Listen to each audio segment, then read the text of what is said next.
Assalamualaikum warahmatullahi wabarakatuh. Perkenalkan, nama saya Bobi Maena Malik, NIM 22235 dari kelas Smart. Pada acara kali ini saya akan membahas tentang pengenalan penyakit tanaman.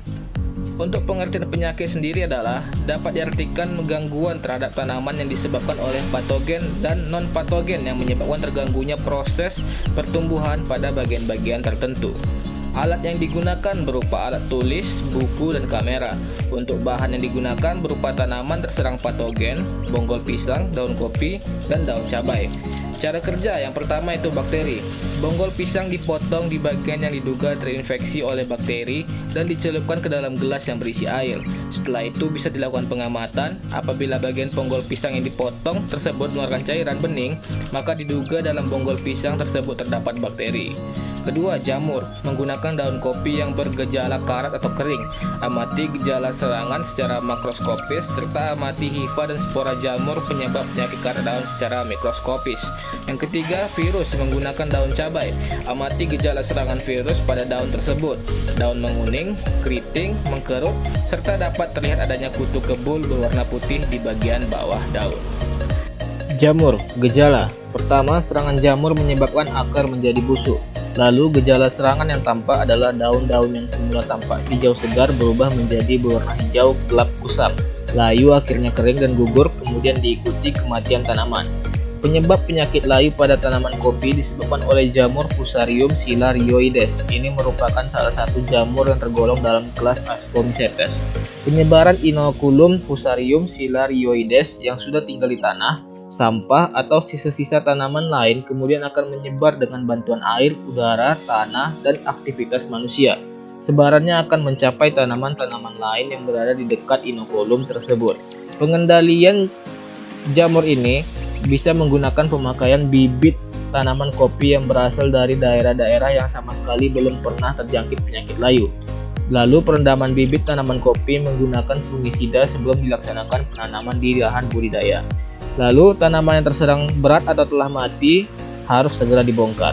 Inang dari penyakit layu kopi yang ditimbulkan oleh Fusarium cilarioides bisa menginfeksi tanaman kopi di semua fase pertumbuhannya. Untuk perkembangbiakan penyakit ini dengan cepat membunuh tanaman inang hanya dalam kurun waktu 6 hingga 8 bulan sejak gejala awalnya terlihat. Bakteri. Gejala pertama, daun muda terlihat berwarna kuning pucat dan penguningan diikuti oleh daun-daun yang lebih tua. Lalu penguningan daun terjadi menyeluruh, tanaman menjadi layu dan akhirnya mati. Penyebab penyakit layu bakteri atau penyakit darah disebabkan oleh bakteria Ralstonia solanacearum atau lebih dikenal dengan nama Burgossis bacterium. Penyebaran patogen penyakit layu bakteri dapat terjadi melalui bibit atau anakan pisang yang terinfeksi, tanah, alat-alat pertanian digunakan, dan serangga-serangga yang mengunjungi bunga pisang. Pengendalian pertama, menggunakan benih sehat, lalu penggunaan peralatan yang bersih, penggerondongan tandan, eradikasi, menanam pisang yang toleran, dan penggunaan biofumigan. Inang penyakit ini telah menyebar hampir di seluruh tanaman pisang di Indonesia. Perkembangbiakan serangan penyakit dapat terjadi pada semua fase pertumbuhan pisang. Anakan pada induk terserang akan segera memperlihatkan gejala sangat tajam saat anakan berumur 3 hingga 4 bulan. Virus. Gejala pertama, daun muda atau pucuk cekung dan mengkerut dengan warna mosaik ringan. Lalu seluruh daun muda atau pucuk berwarna kuning cerah, daun cekung, dan mengkerut. Penyebab kutu kebul Bemisia tabaci berusak dengan menularkan virus kuning atau virus Gemini yang mengakibatkan penyakit kuning keriting. Penyebaran ditemukan di dataran rendah dari 100 meter di bawah permukaan laut hingga dataran tinggi di atas 1000 meter di atas permukaan laut. Virus dapat menyerang berbagai umur tanaman.